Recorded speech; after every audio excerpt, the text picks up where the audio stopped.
देहरादून से काठगोदाम जाने वाली नैनी जन शताब्दी एक्सप्रेस देर रात हादसे का शिकार होने से बच गई।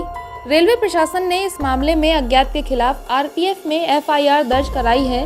आरपीएफ कमांडेंट त्रिलोक सिंह रावत ने बताया कि ट्रेन के लोको पायलट ने सूचना दी थी कि ट्रेन के आगे पटरियों पर पड़ा पत्थर होने की वजह से ट्रेन को हादसा होने से पहले स्पीड कम कर रोक लिया गया, जिसकी वजह से ट्रेन कुछ देर लेट भी हुई।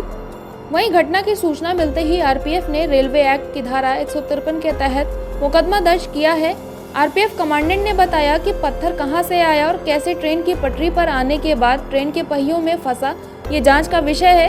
बताया जा रहा है कि ट्रेन संख्या 12091 नैनी जन शताब्दी एक्सप्रेस बुधवार रात देहरादून से काठगोदाम के लिए रवाना हुई।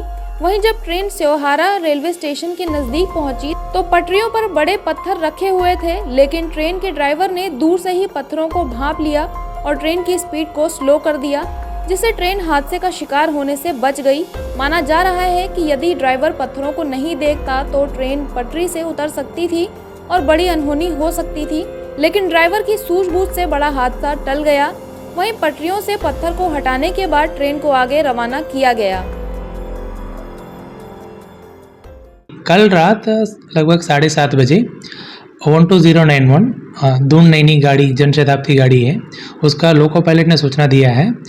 वो ट्रैक के बीच में एक पत्थर लगाया था, इसके वजह से वो गाड़ी टकरा है। गाड़ी टकराने के बाद रुकवा दिया ब्रेक करके, तो इसके वजह से फिर वो 7 मिनट लेट हुआ वहाँ, मतलब पत्थर रिमूव करने में। फिर उसके बाद गाड़ी निकला है, तो ये रिपोर्ट हुआ। इसके वजह से हम लोगों ने आरपीएफ मुरादाबाद ने केस रजिस्टर किया 153 रेलवे एक्ट के अंदर। सर कहाँ किस तरीके से वो पत्थर आया और कैसे वो कहाँ फंस गया था सर? ये इंसिडेंट हुआ सियोरा और मेवानावड़ा स्टेशन के बीच में हुआ था। ये मतलब इसका संभावना पत्थर वहाँ कहाँ से आई है, कैसे आई है, वो अभी उसका इंक्वायरी चल रहा है, तो इंक्वायरी के बाद ये पता चल जाएगा। तो सर ट्रेन मुरादाबाद आ रही थी उस समय? ट्रेन मुरादाबाद आ रही थी उस समय में। तो सच क्या चलती हुई गाड़ी में पत्थर बीच में आ गया था, फंस गया था गाड़ी के अंदर कैसे? हाँ जी, वो ट्रैक के बीच में तो पत्थर था, तो ट्रेन के सामने लोको इंजन के सामने एक कैटल गार्ड होता है, तो कैटल गार्ड उसका मतलब टक्कर मारने के बाद थोड़ा डैमेज भी हो गया है, लेकिन गाड़ी का और कुछ नुकसान नहीं हुआ इसमें। लगभग कितनी दूर तक वो इसी तरीके से साथ में चलेगा? वो अभी वो इंक्वायरी में है, तो ये जिन्होंने किलोमीटर नंबर वगैरह बताया है, तो उसके साथ हम लोगों ने आरपीएफ टीम सारे मतलब ऑफिसर्स, इंजीनियरिंग टीम सभी मौजूद है, अभी इंक्वायरी कर रहे हैं उसका। सर पत्थर का वजन क्या है, कितना बड़ा पत्थर था वो? पत्थर थोड़ा बड़ा है, ये लगभग 80 kg आसपास का बड़ा पत्थर था।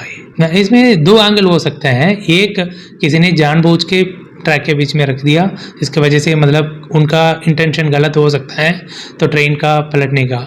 तो ये दूसरा है, मतलब कोई एक्सीडेंटली वहाँ पत्थर आ गया, वो मतलब जैसे कोयला गाड़ी जाता है उसके वजह से वहाँ से गिर के ट्रैक पे आ गया, तो इसका दोनों भी संभावना है। ये इंक्वायरी कर रहे हैं, तो इंक्वायरी खत्म होने के बाद ही पता चल जाएगा इसका सही कारण क्या है। इससे सर ट्रेन को कोई नुकसान तो नहीं हुआ ना? जो यात्री नुकसान किसी को नहीं हुआ, सिर्फ कैटल गार्ड वो लोको इंजन के सामने होता है, वो सिर्फ डैमेज हुआ है।